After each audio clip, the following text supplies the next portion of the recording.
नमस्कार। 2019 में सरकार किसकी बनेगी, ये अगर कोई सबसे ज़्यादा मजबूती से तय करने वाला है तो वो उत्तर प्रदेश तय करने वाला है। और उत्तर प्रदेश में 7 चरण में चुनाव हो रहे हैं, तो हर चरण में यहाँ की कुछ कुछ सीटें हैं। पहले चरण में 8 सीटें थी पश्चिमी उत्तर प्रदेश की, और अब जो है वो दूसरा चरण जो 18 अप्रैल को होना है। तो पहले चरण की सीटों के बारे में मैंने आपको बताया था, और अभी दूसरे चरण की जो नगीना लोकसभा सीट है, जो बिजनौर से, चूंकि बिजनौर पहले चरण में हो गया था तो बिजनौर से कटकर जो 2008 में बनी थी। और अभी अब मैं बात करने जा रहा हूं अमरोहा सीट की, वही कमाल अमरोही वाला अमरोहा, आमों के लिए, बड़े शानदार आमों के लिए मशहूर अमरोहा।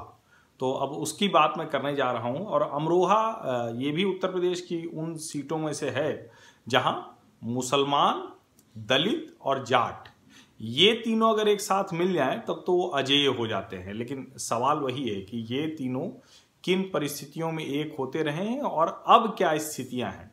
अच्छा, मुसलमान करीब इस सीट पर भी, मतलब एक तरह से कहेंगे मुसलमानों की बहुलता वाली सीट है, करीब 5 लाख मुसलमान हैं अमरोहा की सीट पर भी।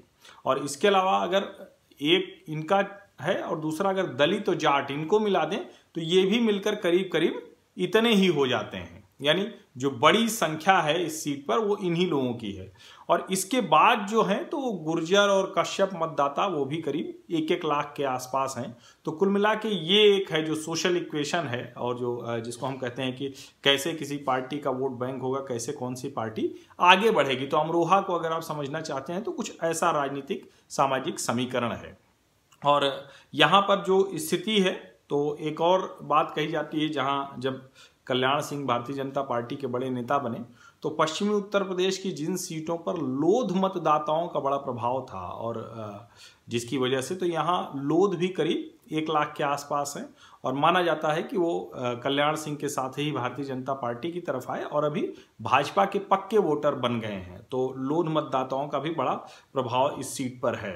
और 2014 के चुनाव की अगर बात करें तो यही वो समीकरण था जिसमें अगर मुसलमानों को निकाल दें तो दलित, जाट, लोध, गुर्जर और कश्यप, ये सारे के सारे एक साथ आ गए थे। और यही वजह थी कि कंवर सिंह तंवर, जो भारतीय जनता पार्टी से सांसद चुन लिए गए थे, देश के अमीर सांसदों में हैं, मतलब जो देश के सबसे अमीर सांसद हैं उनमें से एक हैं कंवर सिंह तंवर।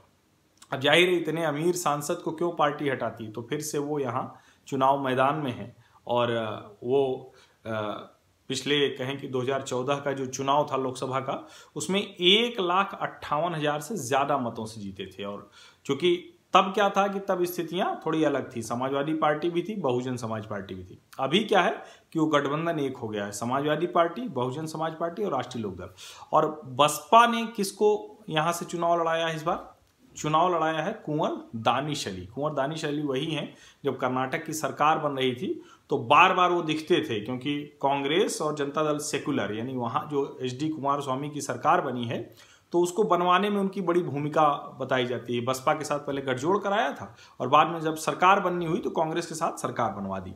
तो अब वो कुंवर दानिश अली चले आए हैं बहुजन समाज पार्टी में, और यही वो यहाँ चुनाव लड़ रहे हैं बसपा से। तो गठबंधन के प्रत्याशी के तौर पर है। निश्चित तौर पर जो 2014 में कंवर सिंह तंवर को फायदा मिला था मुसलमान मतों के बंटने का, वो इस बार उनको वो फायदा नहीं मिलेगा। ये तय है कि कितना होगा, कैसे होगा, क्योंकि कांग्रेस ने यहाँ से सचिन चौधरी को उतारा है, एथलीट है, लेकिन कितना वो वोट किसका काट पाएंगे, क्या भारतीय जनता पार्टी का कुछ परंपरागत वोट काटेंगे या गठबंधन का, ये कुछ तय नहीं है। और चूंकि मुरादाबाद और बिजनौर से सटी हुई अमरोहा सीट है, और आम के अलावा यहाँ महत्वपूर्ण जो है वो है गन्ना, गन्ने वाला इलाका भी है, तो गन्ने का भी मुद्दा यहाँ भी महत्वपूर्ण है। और जो कहा जाए कि यहाँ की इस सीट का नेचर कैसा है, चरित्र कैसा रहा है, तो देश की जो पहले 3 आम चुनाव हुए उसमें जीते कांग्रेस के मौलाना मोहम्मद हफीजुर रहमान।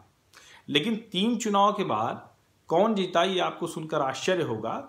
जो CPI खत्म हो गई है, जिसकी पूरी उम्मीद सिर्फ बेगूसराय में कन्हैया कुमार के जीतने पे लगी हुई है, जो चुनाव लड़ रहे हैं, वो CPI यहाँ 4थे और 5वें लोकसभा के चुनाव में जीत जाती है। और उसके जो उम्मीदवार थे वो थे मौलाना इशाक संभली। तो उन्होंने ये सीट कांग्रेस से छीन ली थी। उसके बाद से यानी 3 पहली लोकसभा जीतने के बाद से कांग्रेस सिर्फ 1984 में ये सीट जीत पाई थी। अब इसी से समझ लीजिए कि कैसे उस सीट का चरित्र बदला, कैसे वहां से कांग्रेस की पकड़ हटती गई और अंत में स्थिति ये आई कि 84 के अलावा वो कभी जीती ही नहीं। तो यानी पूरे आम चुनाव ले लें 1952 से 2014 तक तो सिर्फ 4 बार कांग्रेस जीती। अब भारतीय जनता पार्टी की बात करें तो 2014 में तो मोदी लहर थी, तो उस चुनाव को तो हम डिस्काउंट मानते हैं क्योंकि तब के समीकरण एकदम अलग थे। लेकिन 2014 के पहले भी 2 आम चुनाव, 1991 यानी राम मंदिर आंदोलन और दूसरा 1998, ये दोनों सीटें थी जो 2 लोकसभा चुनाव थे जब भारतीय जनता पार्टी यहां से जीतने में कामयाब हुई थी। चेतन चौहान सांसद चुने गए थे। तो कुल मिलाकर ये अमरोहा सीट का थोड़ी बहुत जो मेरी समझ है वो मैंने आपको बताने की कोशिश की। तो कम से कम इससे आपको समझ में आएगा कि जो दूसरे चरण की लोकसभा की सीटें हैं जहां मतदान होने हैं वहां कैसा समीकरण बन रहा है, कौन जीतता हुआ दिख रहा है, इसको समझने में आपको आसानी हुई होगी ऐसा मैं मानता हूं। और इसके बाद अमरोहा के बाद मैं जो बात करूंगा वो बुलंदशहर सीट की बात करूंगा, क्योंकि लगभग वो सारी सीटें अब धीरे धीरे आ रही हैं जहां 1991 के बाद भारतीय जनता पार्टी थोड़ा सा प्रभाव में आई, जीतने लगी। तो अमरोहा भी वैसी सीट थी, बुलंदशहर भी वैसी ही सीट है। उसके बारे में मैं आपको अगले एपिसोड में जब अगला ब्रॉडकास्ट करूंगा तो उसमें बताऊंगा।